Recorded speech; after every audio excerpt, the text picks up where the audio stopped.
Hello everyone. May this day be a step towards fulfilling your most cherished dreams and always remember the impossibility of yesterday is a possibility today.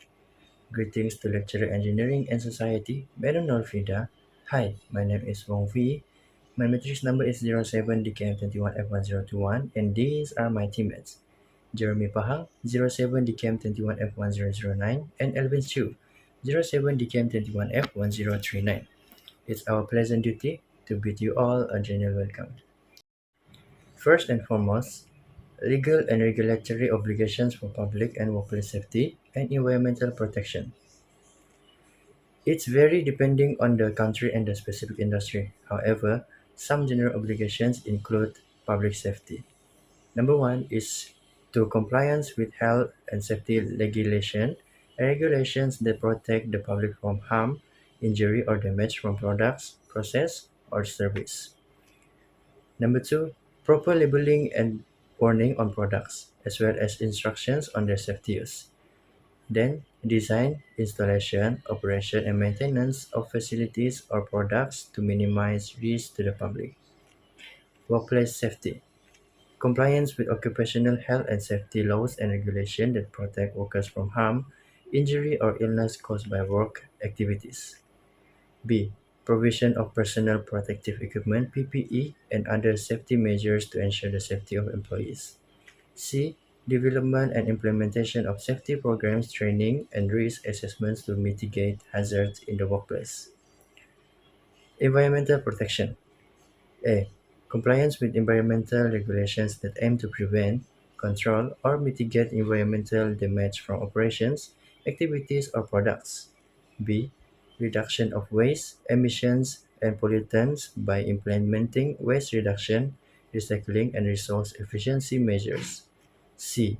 Environmental impact assessment to evaluate and mitigate the potential impact of activities or products on the environment.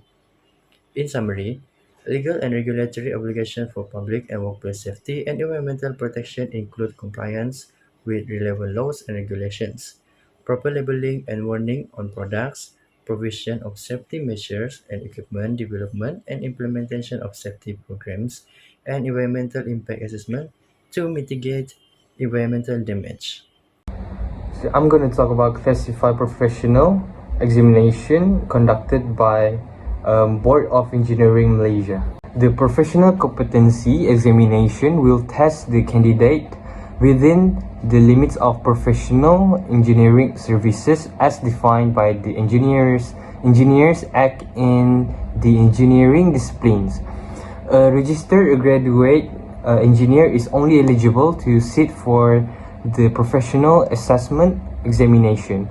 The professional engineer who intends to be registered as professional engineer with a practicing certificate under Section 10D of the Act shall pass the professional competency examination, and every professional engineer who intend to sit for the professional competency examination shall submit to the board the application as specified on the board's website and accompanied with the fee for the professional competency examination. Okay, second is professional board examination conducted by professional bodies is Malaysia Board of Technologies, or known as MBOT. MBOT assessment is based on respective technology and technical fields. Not only that, the assessment is crafted by the technology expert panel and will be driven by the industry. There are two ways MBOT professional assessment. Firstly, which is interview. This process will be conducted by TEP and regulated by the Examination and Qualification Committee right after the written assignment is done. Secondly, written assessment. This assessment will be conducted on regular basis online and will be reviewed by TAP. There's two applications of MBOT. First is how to get professional technology TS. First step is apply for graduate technologies, pay the fee, registration and processing. If approved by the board, then go apply for professional assessment. Need to pay the fee also, registration and assessment. Then, if approved by the board again, next you get the certificate of Professional Technology TS and you succeed. Second is how to get certified technician TC. First step is apply for qualified technician, pay the fee, registration and processing. If approved by the board, then go apply for professional assessment. Need to pay the fee, processing and assessment.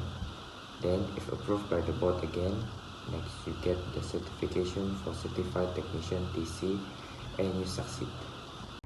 In conclusion, in Board of Engineers Malaysia, both graduated engineer and professional engineer are able to register to get their title. BEN provides a professional assessment examination for the graduated engineer and also the professional competency examination for professional engineer who intends to be registered as a professional engineer. The engineers will be required to pass the examination that given in order to be given the title. In Malaysia, Board of Malaysia anyway, there has a vision and mission and also objective.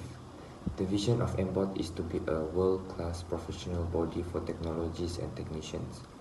The mission is to elevate the standing, visibility and recognition of technologies and technicians. The objective is to increase the pool of skilled workforce required to attain a high-income economy and to protect public safety and health. Thank you.